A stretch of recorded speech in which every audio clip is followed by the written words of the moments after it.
Dari 3 tipe parenting tersebut, bunda dan ayah nanti mungkin bisa mulai menilai kira-kira gaya pengasuhan yang diberikan selama ini seperti apa, atau tipenya masuk ke mana, atau yang, baru mulai berencana mengasuh gitu, atau baru mulai, akan menunggu kelahiran anak pertama. Nah, bisa mempersiapkan, mengarahkan tipe pengasuhannya ke arah konsultan, nah, agar tadi dengan ciri-ciri dan beberapa poin-poinnya. Nah, ketika sudah mengetahui tipe parenting ini, kita bisa menilai, oh selama ini yang diberikan kita sebagai orang tua dalam mengasuh apakah sudah sesuai, ataukah ada yang perlu ditingkatkan, atau ada yang perlu diganti, diperbaiki, ditambah, dikurang, dan lain-lain? Nantinya ketika anak menghadapi kelahiran adik, nah disinilah biasanya konflik-konflik, permasalahan-permasalahan mulai bertambah. Oke, kita lanjut ya Bunda. Di sini kelahiran adik baru bagi orang tua biasanya adalah berkah dan juga kebahagiaan tentunya. Bahkan ketika misalnya kakak seorang laki-laki lalu kelahiran adiknya adalah perempuan, terasa lengkap ya. Keluarga memiliki 2 anak laki-laki dan perempuan rasanya semakin lengkap. Sehingga biasanya keluarga tentunya akan merasa senang, bahagia, rasa bersyukur. Namun ternyata bagi seorang kakak ini bisa menjadi suatu bencana loh. Wah, bencana? Maksudnya apa ya? Nah, bencana di sini maksudnya mereka berpendapat atau mereka merasakan bahwa orang tuanya tidak lagi terfokus padanya. Anak merasa kebutuhannya dan juga keinginannya tidak segera bisa dipenuhi lagi oleh orang tuanya. Karena orang tuanya menjadi terbagi dengan kelahiran adik barunya. Nah, disinilah muncul yang namanya sibling rivalry. Yaitu cirinya biasanya adanya konflik gitu ya, ada suatu kompetisi gitu, di mana terhadap situasi ataupun permasalahan yang muncul, anak merasa tersaingi, anak merasa adanya apa ya, rival ataupun lawan gitu untuk mendapatkan kasih sayang ataupun perhatian dari orang tua. Lalu muncul yang namanya cemburu. Ketika misalnya anaknya kakak nih, "Mama mama sini nih, aku punya bola yuk kita main." Tapi mamahnya menjawab, "Tunggu ya mama mau, nemenin dedek dulu nih mau nenen," misalnya. Dedeknya mau nyusu dulu, mau bobo, Kakak main dulu sendiri ya. Nah, mulai tuh Kakak merasa cemburu. "Uh, adek nih mengambil mama," gitu. Atau, "Bunda jadi sama adek mulu, bobo sama adek, dikit-dikit sama adek." Nah, itu cemburunya muncul. Lalu tadi juga bisa menimbulkan rasa kesal dan marah. Nah, rasa kesal dan marah ini seperti apa? Misalnya bisa berupa, kalau anaknya sudah lancar bicara, mulai menggerutu, atau misalnya bundanya dipukul gitu ya, atau bunda ditarik-tarik, atau bahkan ada yang sampai adiknya diisengin gitu ya. Misalnya adiknya adek pergi aja sana," gitu, "nggak mau punya adik," misalnya. Sampai seperti itu. Nah, apa saja sih faktor spesifik yang memperburuk situasi? Yang perlu kita ketahui ya, Bunda, di sini yang pertama adalah temperamen. Temperamen ini bukan berarti anaknya temperamental ya, atau anaknya, mudah marah, bukan. Tapi temperamen ini adalah, suatu tipe bagaimana seorang anak beradaptasi terhadap lingkungannya. Ini, sudah terbawa gitu ya, dimiliki seorang anak sejak lahir, lalu berproses tumbuh semakin ketika mulai berkenalan dengan lingkungan, itu semakin berkembang. Tipe temperamen ini ada 3, mulai dari anak yang easy child, short to warm up, dan difficult child. Ti 3 tipe temperamen ini perlu kita ketahui dulu. Untuk si Kakak gitu ya, anak kita yang pertama, tipe temperamennya arahnya mana sih? Apakah anak yang mudah bergaul, mudah beradaptasi, ataukah anak yang butuh waktu, butuh di-briefing dulu, untuk berkenalan dulu, butuh mengamati dulu, atau bahkan butuh mengamati atau juga butuh briefing tapi waktunya lebih lama. Nah, karena nantinya berdampak pada proses mereka ketika beradaptasi juga dengan adik barunya. Nah, di sini misalnya tipe Kakak temperamennya temperamen short to warm up, adik easy child. Nah, biasanya kita melihat nih, wah udah mengindikasikan ketidakcocokan nih. Kakak butuh waktu, butuh debriefing. Kalau adik easy going gitu ya, easy child. Nah, misalnya yang terjadi ketika Kakak lagi main, dia perlu terbiasa, bilang dulu gitu, izin dulu. Tapi adik karena dia tadi isi, ya dia main ambil aja, main rebut aja gitu ya, atau, main tarik aja. Nah, Kakak nggak bisa terima nih, biasanya muncul akhirnya konflik, gitu. Ataupun sebaliknya. Ya, jadi kita perlu lihat juga ya, tipe temperamen pada anak-anak kita. Lalu berikutnya jarak usia. Dalam penelitian menyebutkan bahwa jarak usia anak yang terlalu dekat rentan mengalami persaingan. Namun juga hubungannya juga bisa menjadi sangat dekat. Artinya, anak-anak yang lahir dengan jarak berdekatan atau dalam satu kategori perkembangan biasanya rentan mengalami rivalry dan juga mereka bisa menjadi sangat klop gitu. Karena kan tadi ya dalam, eee, apa, tugas perkembangannya itu masih satu periode. Misalnya jedanya jaraknya sekitar 1 tahun lebih. Nah, berarti kan kakaknya 3 tahun gitu ya atau 2 tahun lebih gitu. Adiknya udah, beberapa bulan gitu ya. Nah tadi kakaknya 3 tahunan, adiknya 1 tahunan. Mereka kan sama-sama toddler ya, gitu. Di mana, nah cirinya masih sama, sehingga rentan yang namanya mengalami sibling rivalry, seperti itu. Idealnya memang bisa berada di 2 stage,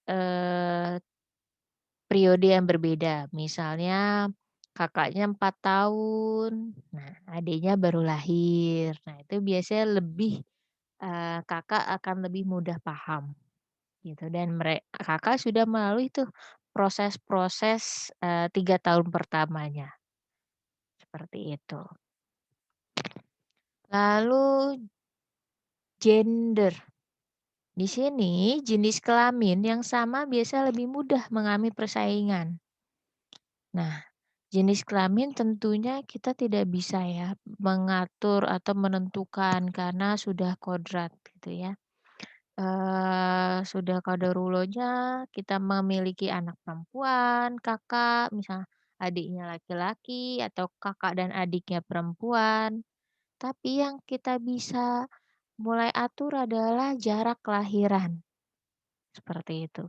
Serta dalam proses pengasuhan tentunya kita tidak melakukan perbandingan. Kita membandingkan kakak atau membandingkan adik misalnya. "Kakak, Kakak udah besar, jangan kayak adik dong. Masa masih mau nenen?" Atau, "Masa masih nangisnya guling-guling?" Nah, jangan sekali-sekali berkata atau melakukan hal tersebut ya Bunda, karena tentunya siapapun tidak ingin dibandingkan termasuk mereka yang masih seorang anak. Nah, di sini saya akan sampaikan mengenai apa sih yang bisa kita lakukan ketika berargumen dengan kakak dan adik. Nah, kira-kira apa saja ya? Wah, ada 4 level nih. Ketika persaingan terjadi atau ketika sibling rivalry itu sedang terjadi nih di rumah.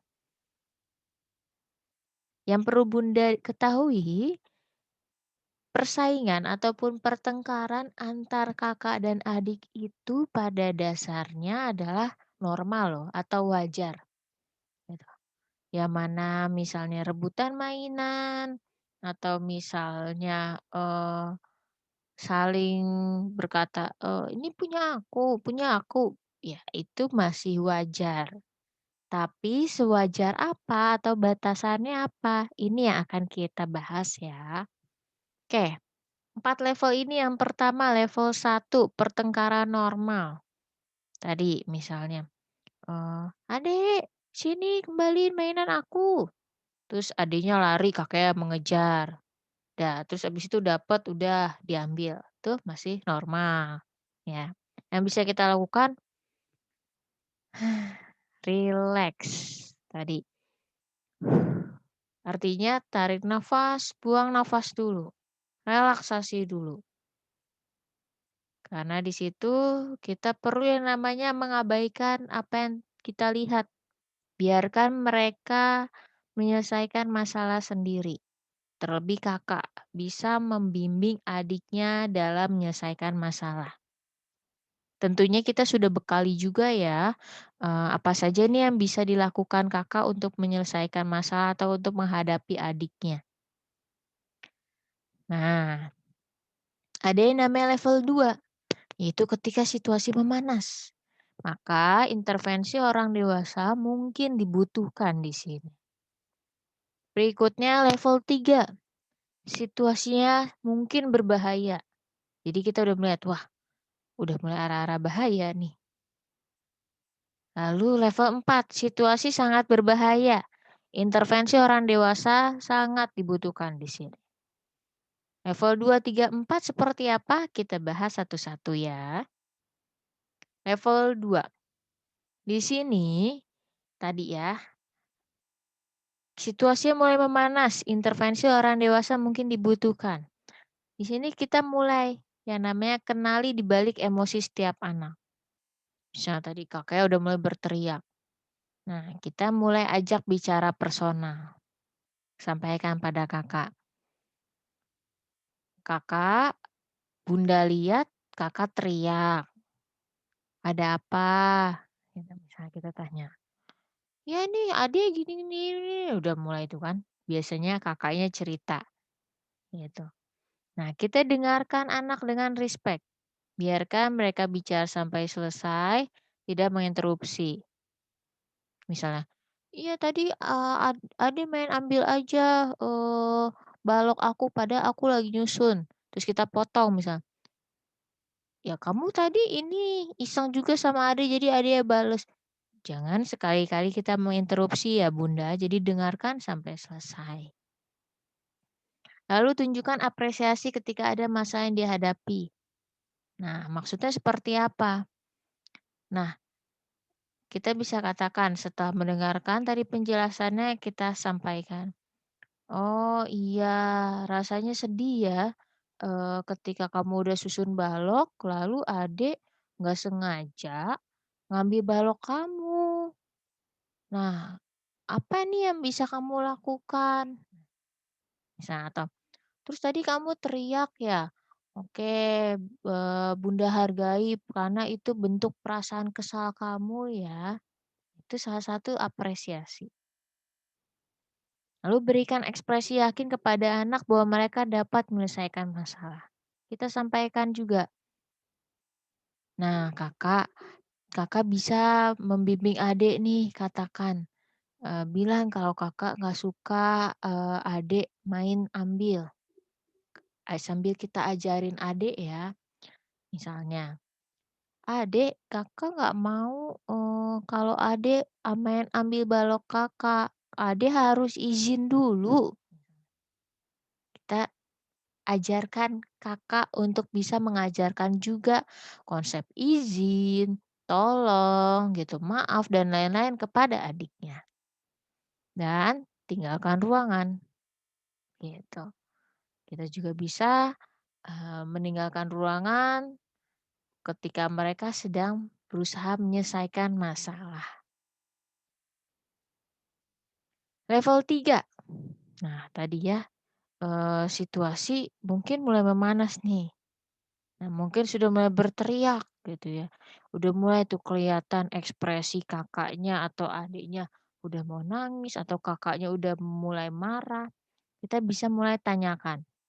Misalnya, kita datang lalu berkata, "Halo, ini lagi main berantem atau berantem beneran sih?" Itu. Itu salah satunya ya, atau apapun lah ya misal Bunda lihat. Intinya kita deskripsikan apa yang kita lihat. Deskripsi ya, bukan disimpulkan. Lalu ajak anak mengenali hal yang terjadi. Misalnya, "Oke, kalau sudah tidak menyenangkan lebih baik stop deh mainnya." Nah, jadi anak tahu kalau mereka sudah merasa marah nih atau mereka sudah merasa sedih, udah nggak merasa senang lagi. Tandanya mereka harus stop. Gitu. Lalu di sini hargai perasaanmu. Nah, berarti perasaan Bunda maksudnya ya. Kita bisa katakan nih pada anak, "Ayo sudah, kalau kalian mungkin lagi bermain, tapi ini terlalu kasar buat mama. Ayo coba cari mainan yang lain." Jadi kita sampaikan kalau yang mereka lakukan misal berteriak atau misal mulai, saling rebutan, itu tuh terlalu kasar, gitu. Nah, ada yang namanya level 4. Wah, tadi ya sudah mulai berbahaya. Intervensi orang dewasa perlu diberikan. Apa nih biasanya? Mulai pukul-pukul, mulai apa, jambak, mulai cubit gitu ya. Nah, kita jelaskan, deskripsikan apa yang kita lihat. Misalnya, "Oke stop, mama lihat 2 anak mama lagi saling melukai," atau, "2 anak mama lagi saling pukul-pukul." Atau, "Oke stop, mama lihat kakak lagi pukul adik, adik pukul kakak." Ya, jadi kita deskripsikan semua yang kita lihat. Kemudian pisahkan mereka.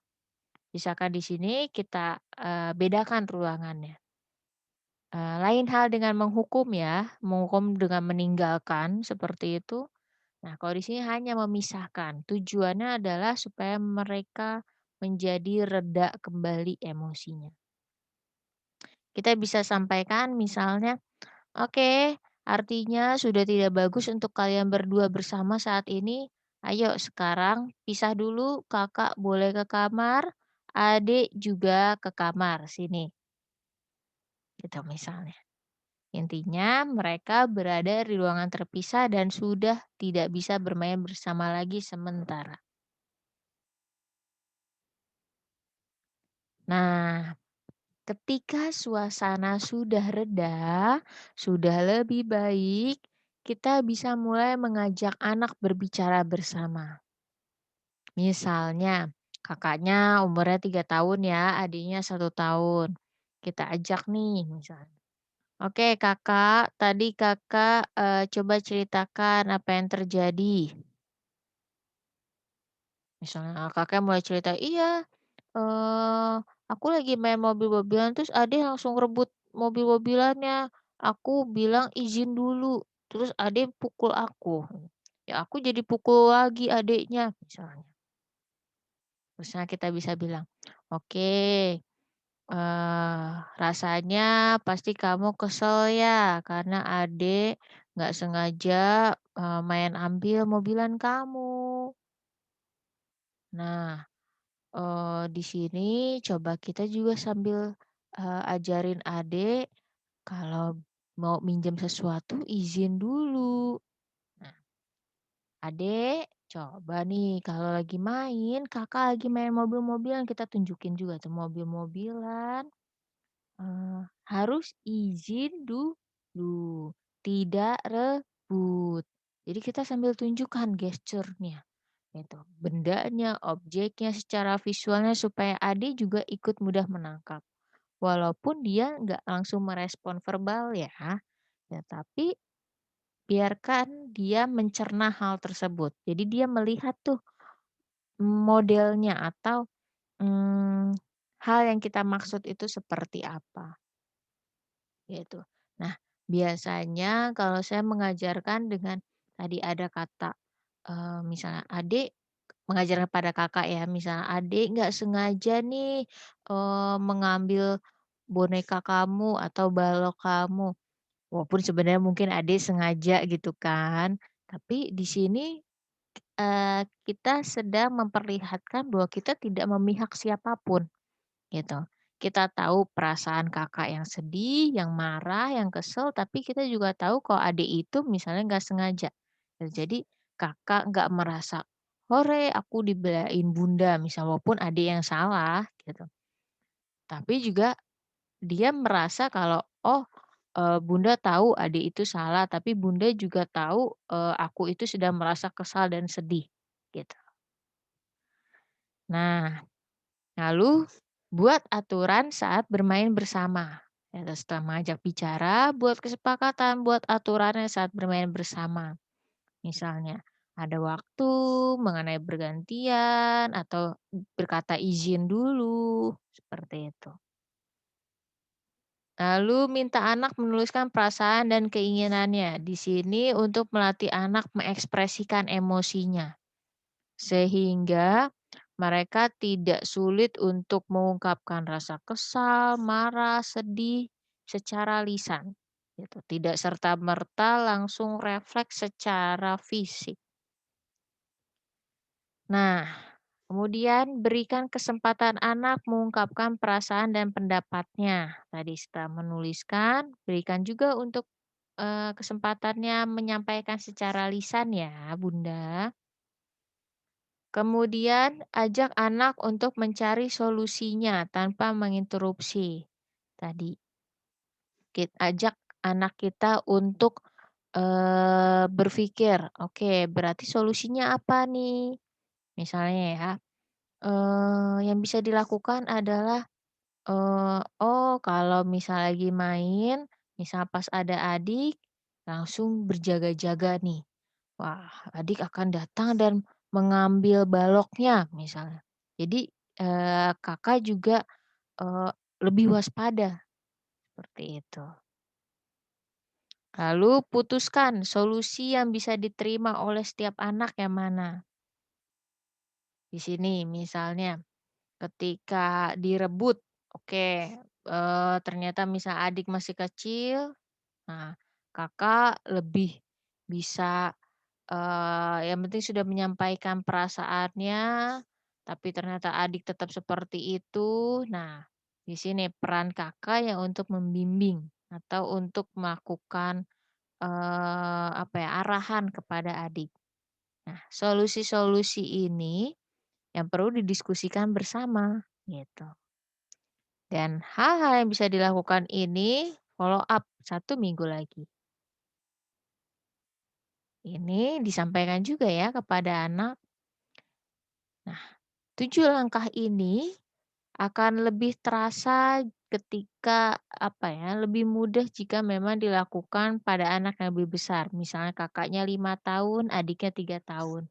Karena sama-sama sudah bisa diajak berbicara. Oke. Nah, Baik, berikutnya adalah mengenai tips membangun hubungan emosi antara kakak dan adik.